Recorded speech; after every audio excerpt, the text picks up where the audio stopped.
Hai, Assalamualaikum dan selamat sejahtera. Okey, hari ini kita akan sambung lagi bab 9, laju dan pecutan. Masih lagi dalam subtopik yang sama iaitu 9.1, laju. Okey, so kita akan masuk hari ini 9.1.2, laju seragam dan laju tak seragam. Okey, standard pembelajarannya adalah kita akan memerihalkan perbezaan antara laju seragam dengan laju tak seragam. Okey, apa itu laju seragam dan apa itu laju tak seragam? Okey, laju seragam ialah laju yang mempunyai perubahan jarak yang sama dalam selang masa yang sama. Okey, manakala laju yang tak seragam pula laju yang mempunyai perubahan jarak yang tidak sama dalam selang masa yang sama. Okey, kita tengok contoh yang diberi. Perhatikan raja pergerakan guli di bawah. Sebiji guli A dan sebiji guli B digolekkan di atas meja. Okey, pergerakan guli tersebut digambarkan seperti yang berikut. Okey, so ini adalah guli A dan ini adalah guli B. Okey, so kita tengok guli A. Guli A digolekkan di atas meja sejauh 8 cm. Okey, jadi daripada 0 hingga 2 cm, dia mengambil masa 1 saat. Daripada 2 cm ke 4 cm, dia mengambil masa 1 saat. Daripada 4 cm ke 6 cm, dia mengambil masa pun 1 saat. Dan yang akhir sekali 6 cm ke 8 cm pun dia mengambil masa 1 saat. Okey, jadi kita tengok guli B pula, dia daripada 0 hingga 2 cm, dia mengambil masa 1 saat. Tapi 2 cm ke 3 cm, dia ambil masa 1 saat. Tengok dia dah tak sama dah. Daripada 0, 2 ke 3, 3 ke 5 cm, 1 saat.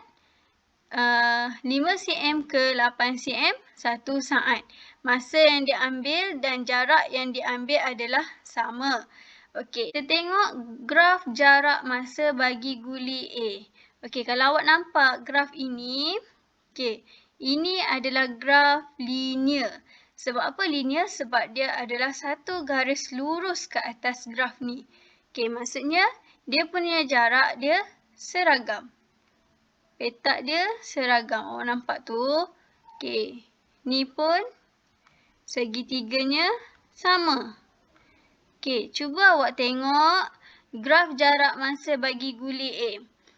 Okey, dia terbentuk daripada beberapa garis lurus. Maksudnya, cuba awak tengok kat sini. Ini bentuk segitiga dia besar. Ini kecil. Maksudnya, dia dah tak seragam. Okey, jadi guli A bergerak dengan perubahan jarak yang sama, maka guli A bergerak dengan laju seragam. Oleh itu, laju seragam ialah laju yang mempunyai perubahan jarak yang sama dengan selang masa yang sama. Okey, guli B pula, guli B bergerak dengan perubahan jarak yang berbeza, maka guli B bergerak dengan laju tak seragam. Oleh itu, laju tak seragam ialah laju yang mempunyai jarak yang tidak sama dalam selang masa yang sama. Okey, itu kita mendefinisikan laju seragam dan laju tidak seragam. Okey, kita tengok contoh 3, laju seragam dan laju tidak seragam. Okey. Farid memandu sebuah trailer sejauh 170 km dalam masa 2 jam yang pertama dan 190 km dalam masa 4 jam yang berikutnya. Adakah Farid memandu trailernya dengan laju seragam? Jelaskan jawapan anda. Okey. Jadi kita nak kira, kita nak tentukan sama ada Farid ni memandu trailer dia dengan laju yang seragam ataupun tidak. Okey. So kita kiralah 170. Okey, kita tengok. Kalau laju seragam mesti sama kan? Okey, kita guna formula yang tadi, laju sama dengan jarak bahagi masa. Okey, so kita kira yang pertama, 2 jam yang pertama, laju 2 jam yang pertama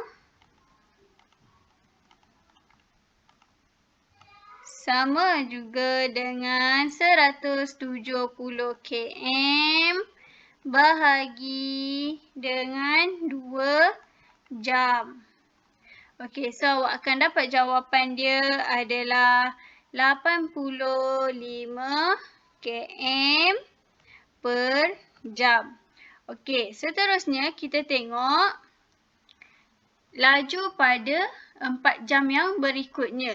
Okey, kita tengok laju 4 jam yang berikutnya. Okey, laju 4 jam yang berikutnya, jarak dia adalah 190 km bahagi dengan 4 jam. Okey, so jawapan dia adalah 47.5 km per jam. Okey, so kalau awak nampak di sini, laju 2 jam yang pertama adalah 85 km per jam. Okey, manakala laju pada 4 jam yang berikutnya 47.5 km per jam. Okey, jadi Farid memandu trailernya dengan tidak seragam. Laju yang tidak seragam. Okey, kita tengok contoh yang keempat. Okey, kita nampak ada orang main golf kan? Okey, Encik Mahesh memukul bola golf dari tiang P ke tiang S melalui tiang Q dan tiang R. Adakah kelajuan bola golf itu mempunyai laju yang seragam? Okey, jelaskan jawapan anda. Okey, kita nak tengok kat sini macam mana kita nak tentukan dia seragam ataupun tidak. Okey, kalau kita nak tahu, kita gunalah formula, kita nak cari laju. Okey, jadi kita buat yang pertama, laju dari P ke Q. Okey, P ke Q, jaraknya adalah 40 meter. Bahagi dengan 2 saat. Okey, jadi jawapannya adalah 20 meter per saat. Okey, kita tengok laju daripada Q ke R. Q ke R. Okey, Q ke R 70 meter. Bahagi dengan 3.5 saat. Jawapannya adalah 20 meter per saat. Dan yang terakhir daripada R ke S. R laju R ke S. Okey, berapa jarak dia? 60 meter. Dia punya masa dia 3 saat. So, bila awak bagi, awak dapat 20 meter per saat. Okey, jadi kalau awak nampak di sini, kelajuan yang diambil adalah sama. 20 meter per saat.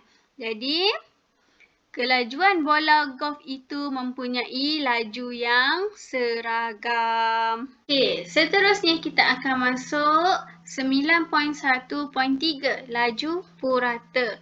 Okey, standard pembelajarannya adalah melaksanakan pengiraan yang melibatkan laju dan laju purata termasuk penukaran unit. Okey, laju purata digunakan untuk memberikan suatu gambaran tentang suatu keadaan laju yang tidak seragam. Okey, laju purata, dia punya formula dia adalah jumlah jarak bahagi dengan jumlah masa.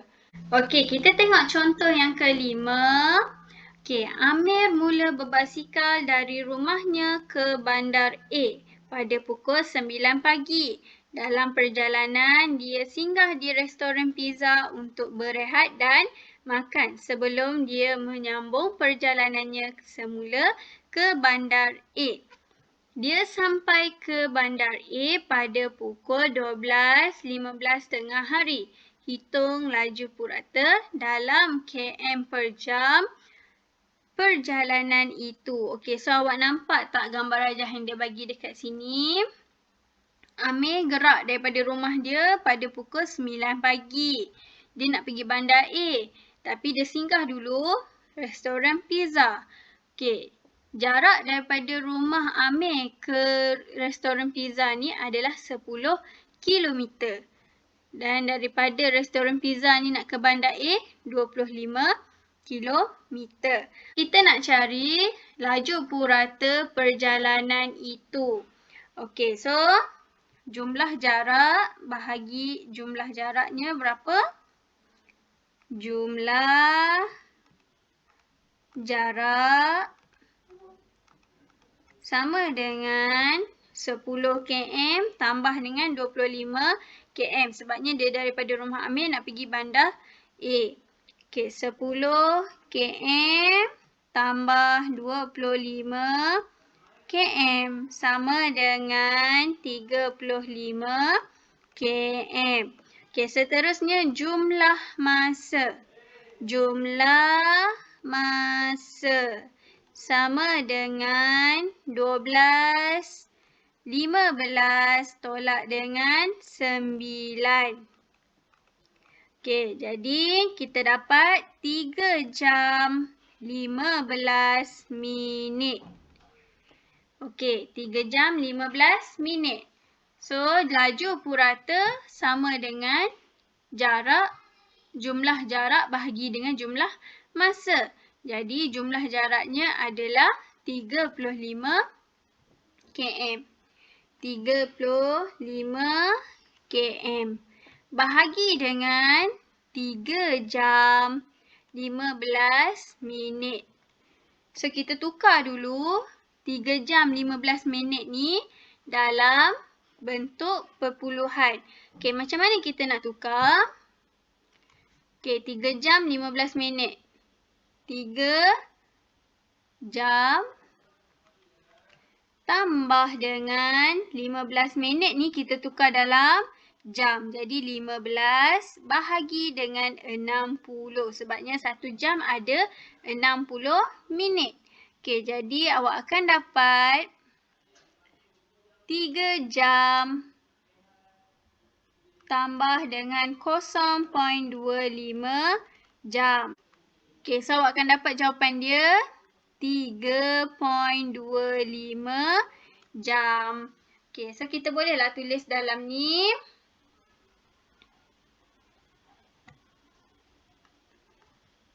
Laju purata sama dengan 35 km bahagi dengan berapa tadi? 3.25 jam. Awak akan dapat jawapannya 10.77 km per jam. Okey, jadi kita tahulah purata laju perjalanan itu adalah 10.77 km per jam. Okey, seterusnya kita tengok contoh yang ke-6. Okey, contoh yang ke-6. Sebuah bas bertolak dari Bandar Puchong pada jam 8.25 dan tiba di Perai pada jam 1.45. Jika jumlah jarak yang dilaluinya ialah 354 km, hitung laju purata bas itu dalam km per jam. Okey, jaraknya adalah 354 54 km. Tapi masa dia berapa? Okey, masa yang dia ambil, jumlah masa sama dengan 13.45 ni sama dengan 1.45 petang. Okey, tolak dengan 08.25 pukul 8.25 pagi. Okey, jawapannya 5 jam 20 minit. Okey, so kita tukar dulu 5 jam 20 minit ni kita tukar dalam bentuk perpuluhan. Macam mana? 5 jam tambah dengan 20 bahagi 60 jam. So, awak akan dapat 5 jam tambah dengan 0.33 jam. Okey. Jadi, awak akan dapat jumlah masanya adalah 5.33 jam. Okey, so kita nak kira laju purata. Okey, laju purata sama dengan jumlah jarak bahagi dengan jumlah masa. Okey, jumlah jarak tadi adalah 354. 354 km bahagi dengan jumlah masa dia adalah 5.33 jam. Okey, so awak akan dapat jawapannya adalah 66.42 km per jam. Okey, jadi laju purata perjalanan tersebut adalah 66.42 km. Seterusnya kita tengok contoh yang ketujuh. Had laju kebangsaan di Jalan Persekutuan ialah 90 km per jam. Nyatakan had kelajuan ini dalam unit meter per saat. Okey, A ni dia kata dia nak dalam unit meter per saat. Okey, jadi kita nak buat pertukaran dia macam mana? Okey, laju sama dengan 90 km per jam. Maksudnya per dengan 1 jam.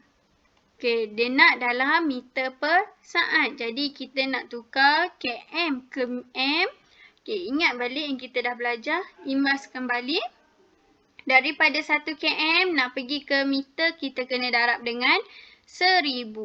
Okey, jadi 1 jam nak pergi minit, kita darab dengan 60.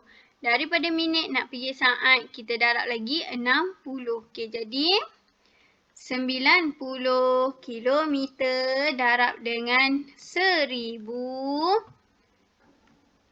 meter. Okey, bahagi dengan 1 darab 60 minit darab dengan 60 saat. So, awak akan dapat 90 darab dengan 1000 bahagi dengan 3600. Jawapannya adalah 25 meter per saat. So, ini adalah had kelajuan dalam meter per saat. So, kita tengok pula yang B. Dia nak dalam km per minit. Okey, macam mana kita nak cari km per minit? Okey, laju sama dengan 90 km per dengan 1 jam. Okey, jadi 90 km ni dah memang dalam km, so kita tak payah buat apa-apa. Kita tukar yang bawah ni saja 1 jam. Jadi 90 km bahagi dengan 1 darab 60 minit. Okey, so awak akan dapat jawapan dia berapa? 1.5 km per minit. Okey, so ini adalah jawapannya setelah kita buat penukaran unit. Okey, seterusnya kita tengok contoh yang ke-8. Tukarkan 120 meter per saat kepada km per minit. Okey, so macam mana kita nak tukar? Laju sama dengan 120 meter per saat. Maksudnya sekarang ni laju dia 120 meter per 1 saat. Okey, so kita nak tukar kepada km per minit. Jadi yang atas ni meter, nak pergi kilometer kena bahagi 1000. Daripada saat nak pergi minit, kita kena bahagi 60. Okey, jadi 120 darab dengan, bahagi dengan 1000 bahagi 1 saat bahagi 60.